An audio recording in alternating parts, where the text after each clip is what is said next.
Hello cute little rock stars. I hope आप लोगों का रिवीजन बढ़िया चल रहा है। रिवीजन उस तरीके से चल रहा है जिस तरीके से हमने 1.5 डेज की स्ट्रैटेजी आपके साथ शेयर किया था एंड आप लोग फुल ऑन कॉन्फिडेंट फील कर रहे हो। और अगर नहीं कर रहे हो ना तो अभी बता रही हूं, आप लोगों की तैयारी एक नंबर है। आप लोग कर सकते हो। 5 पेपर देकर आए हो। एक लास्ट पेपर के लिए अपन को नौटंकी करनी ही नहीं है। फुल फुल फुल कॉन्फिडेंस के साथ जाना है। ठीक है ना। आ जाओ बच्चे, फटाफट से डिस्कस कर लेते हैं 3R की strategy for your FMSM exam.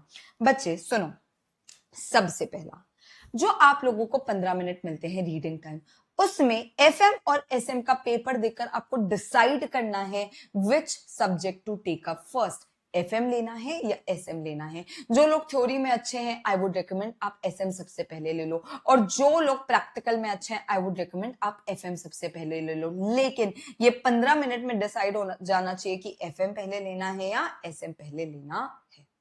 बच्चे अगर आप FM पहले लेते हो तो please please please time management का ध्यान रखिएगा, क्योंकि कई बार हम FM के प्रैक्टिकल्स में इतने घुस जाते हैं। कई बार जब कोई प्रैक्टिकल का आंसर नहीं आता है तो हम इतने ज्यादा उसमें डूब जाते हैं कि हम भूल जाते हैं कि अभी SM 50 मार्क का SM भी बचा है। So please make sure that you focus on time management if you are taking FM first. SM के केस में ऐसा नहीं होता है। एसएम अगर आप पहले टेकअप करते हो ना बच्चे, तो दिमाग में रहता है यार एफएम करना है, एफएम करना है, एफएम करना है, because it is more practical focused. Done. So पहले 15 मिनट में आपको क्या डिसाइड करना है कि एफएम करना है या एसएम। आई वुड रिकमेंड जो थ्योरी में अच्छा है वो एसएम जरूर पहले टेकअप करे, उससे आपको कॉन्फिडेंस अलग लेवल का आएगा। इज दिस क्लियर बच्चा? आ जाओ, टाइम अलॉटमेंट की बात करूं। अब तो आप लोग को पता ही है 180 मिनट्स मिलते हैं। एफएम को अपन को 100 मिनट देना है। इसका मतलब even though SM FM same marks का है, मैं कभी बच्चों को रेकमेंड नहीं करती कि सेम टाइम दो। मैं हमेशा बोलती हूँ कि 1 घंटा 40 मिनट आप एफएम को दो और 1 घंटा 20 मिनट आप एसएम को दो, क्योंकि एसएम रिलेटिवली इजियर है। एफएम में प्रैक्टिकल बनाने में कभी कभी समय लगता है, लेकिन एसएम में इतना समय नहीं लगता है बच्चा। तो आपको 100 मिनट आपके एफएम को देना है और 80 मिनट्स आप लोगों को एसएम को देना है। डन। Okay, next. ये 80 मिनट्स का अलोकेशन मैं आप लोगों के साथ शेयर करूंगी और बीएल सर आप लोगों के साथ 100 मिनट्स का टाइम डिस्कस करेंगे। So how to take up the 80 minutes of strategic management. बच्चे आप लोगों को 3 पार्ट्स में चीजें आती है। एक होता है MCQ, एक होता है केस बेस्ड क्वेश्चन, जो क्वेश्चन नंबर 1 होता है जो कंपलसरी होता है, उसमें 3 क्वेश्चन आते हैं केस बेस्ड, और बाकी 4 क्वेश्चंस डायरेक्ट क्वेश्चंस होते हैं। यानी आप लोगों को 7 क्वेश्चंस आंसर करना होता है, जिसमें से 3 केस बेस्ड होते हैं और 4 डायरेक्ट होते हैं, और आप लोगों को MCQ आंसर करना होता है। MCQ 15 मार्क का होता है, केस बेस्ड भी 15 मार्क का होता है, और डायरेक्ट क्वेश्चन होता है आपके 20 मार्क्स का। डन। बच्चे MCQ स्ट्रैटेजिक मैनेजमेंट का रिलेटिवली मच इजियर होता है, मतलब लिटरली मच इजियर होता है। अगर आपने अच्छे से केस स्टडी पढ़ा ना तो आप लोगों के शॉर्ट इसमें मार्क्स आ ही जाएंगे। So don't give it more than 15 to 20 minutes बच्चा, because it is actually easy. जो इंडिपेंडेंट 3 क्वेश्चन होते हैं वो तो भयानक इजी होते हैं भाई। हाँ, केस बेस्ड MCQ हल्का सा कुछ बच्चों को डिफिकल्ट लग सकता है, फिर भी I would not suggest spending more than 15 to 20 minutes on that. ठीक है, अब आते हैं केस बेस्ड क्वेश्चन की बच्चा। तो इसमें आपको 30 to 35 मिनट्स देने हैं। मतलब अगर आपने यहाँ 15 मिनट दिया होगा तो यहाँ 35 दे देना, यहाँ 20 दिया होगा तो यहाँ 30 दे देना, बट उससे ज्यादा नहीं। केस बेस्ड क्वेश्चन भी 5 मार्क के होते हैं, डायरेक्ट क्वेश्चन भी 5 मार्क के होते हैं, हमेशा याद रखिएगा बच्चे। इसलिए मैं बोलती हूँ 30 से 35 मिनट से ज्यादा नहीं देना है। यानी पर क्वेश्चन में तुमको 10 से 11 मिनट का समय दे रही हूँ, 10 से 11 मिनट बहुत होता है। Is this clear?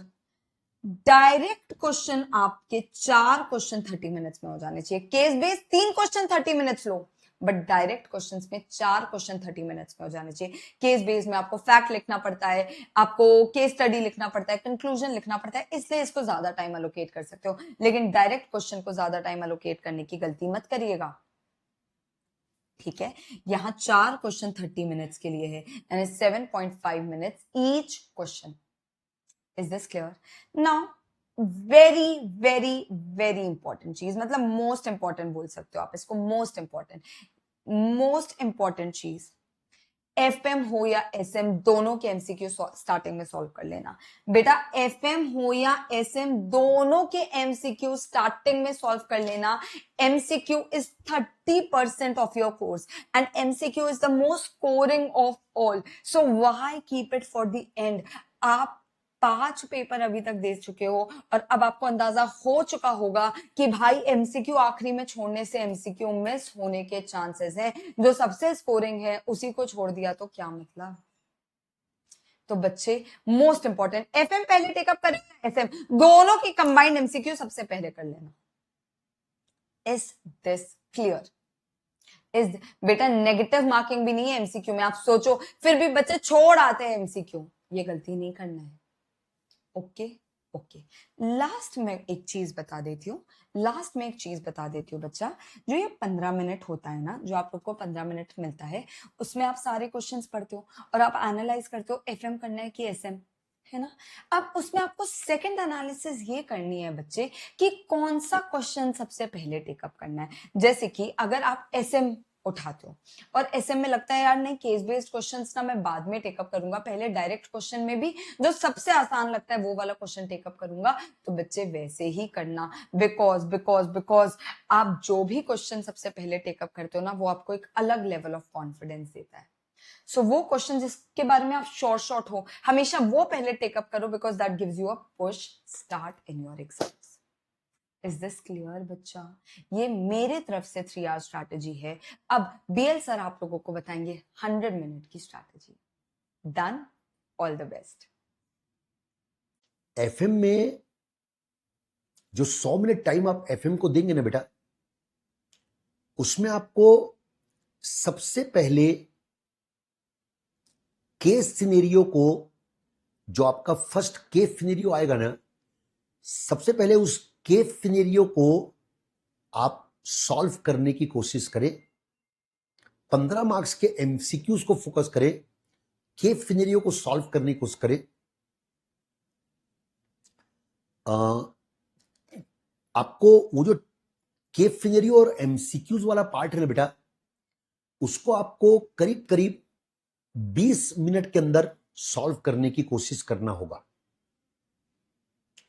उसके बाद फिर आप क्वेश्चन नंबर 1 को पहले सॉल्व कीजिएगा बेटा। क्वेश्चन नंबर 1 में आपके 3 कंपलसरी क्वेश्चन रहेंगे, तीनों बनते हैं तो गुड, 3 नहीं बनते हैं, 2 बनते हैं, तब भी पहले उसी को सॉल्व कीजिएगा क्योंकि कंपलसरी क्वेश्चन है वो। उसको आपको 15 मिनट के अंदर कंप्लीट करना पड़ेगा बेटा। कंपलसरी क्वेश्चन आपको 15 मिनट के अंदर कंप्लीट करना पड़ेगा। 5-5 मिनट का टाइम देना पड़ेगा आपको तीनों पार्ट को, तो 35 मिनट आपके हो गए हैं। उसके बाद आपको क्वेश्चन नंबर 2, 3, 4 इन 3 क्वेश्चन में से आप जो 15 मिनट आपको मिलेंगे ना शुरू में पेपर पढ़ने के लिए, वहां पर आपका फोकस क्वेश्चन नंबर 2, 3, 4 में होना चाहिए। अगर तो क्वेश्चन नंबर 2 और 3 दोनों आपसे बनते होंगे तो आप 4 नंबर क्वेश्चन थ्योरी को ऑप्शन में छोड़ दीजिएगा। अगर आपसे 2 या 3 नंबर क्वेश्चन में कोई क्वेश्चन नहीं बनता होगा तो आप डिसाइड कर लीजिएगा शुरू के 15 मिनट में कि मेरे को थ्योरी को ऑप्ट करना है। फिर आप थ्योरी को आखिरी में लिखिएगा। क्वेश्चन नंबर 2 और 3 में जो क्वेश्चन बन रहा है ना, पहले उसको अटेम्प्ट करें आप, 15 मिनट के अंदर आप उसको कंप्लीट करें और फिर उसके बाद अगर नेक्स्ट क्वेश्चन ही बन रहा है 3 नंबर तो उसको बनाएं, नहीं तो आप थ्योरी को कंप्लीट करें। ये आपका टारगेट होना चाहिए। पहले एमसीक्यू, फिर क्वेश्चन नंबर 1, फिर क्वेश्चन नंबर 2, 3, 4 में से चॉइस करना है शुरू के 15 मिनट के अंदर और फिर अकॉर्डिंगली आपको प्रोसीड करना है। यहां पर मैं आपको ये स्ट्रांगली सजेस्ट करूंगा बेटा कि कैपिटल बजटिंग को थोड़ा सा आप ध्यान रखिएगा। अगर क्वेश्चन नंबर 2 या 3 में कैपिटल बजटिंग आता है ना, तो उसको एक बार देख लेना, जज कर लेना कि कैपिटल बजटिंग का क्वेश्चन आपका देखा हुआ है कि नहीं है। अगर आपको कैपिटल बजटिंग का क्वेश्चन एकदम आउट ऑफ बॉक्स दिखे ना, तो आप पहले भी डिसाइड कर लेना कि मेरे को उसको छोड़ना है, क्योंकि कैपिटल बजटिंग में बहुत स्कोप रहता है। मैं पूरे सिलेबस में एफएम में खाली कैपिटल बजटिंग के बारे में आपको बोलना चाहता हूं कि उसमें बहुत स्कोप रहता है आईसीआई को भारी भरकम क्वेश्चन देने का, कंफ्यूज करने का। लेकिन उसके अलावा बाकी किसी भी चैप्टर में कोई टेंशन नहीं है। बाकी किसी भी चैप्टर का क्वेश्चन हो आप उसको अटेम्प्ट कर सकते हैं, और केपलर स्टिंग आपका देखा हुआ हो तो उसको अटेम्प्ट कर सकते हैं। Okay, thank you.